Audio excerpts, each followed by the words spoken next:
কি গো বিয়ান, কেমন আছো? আর কি বলবো, আমি তো খুবই ভালো আছি। আমার মতো ভালো এই দুনিয়াতে কেউই নেই। কেন গো, কি হয়েছে গো বিয়ান? কি হবার বাকি আছে? কি হয়েছে বিয়ান, এমন ভাবে কথা বলছেন কেন? কি আর বলবো, এমন মেয়ে পাঠিয়েছে আমাকে রানীর মতো রেখেছে।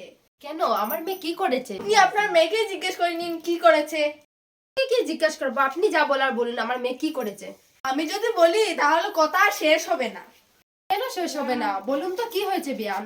কি আর বলবো, এমন বৌমা এনেছি সারাদিন ঘরের ভিতরে মোবাইলের জন্য কি রিলিজ বিলিজ করে। খবরদার, আপনি আমার মেয়ের বিষয়ে একটা বাজে কথা বলবেন না। আপনার কথা শুনে মনে হচ্ছে আপনি কেমন ভালো। কি বললেন আপনি? আমাকে শেখানোর আগে আপনি আপনার মেয়েকে শিখান, যেমন মেয়ে তার তেমন মা। এত বড় কত! আমার বাড়িতে এসে আমার সঙ্গে দাদাগিরি দরদ দেখাচ্ছে। অতি মুশকিলে পড়লাম, পালাই বাবা। মুশকিলে পড়লাম, পালাই বাবা।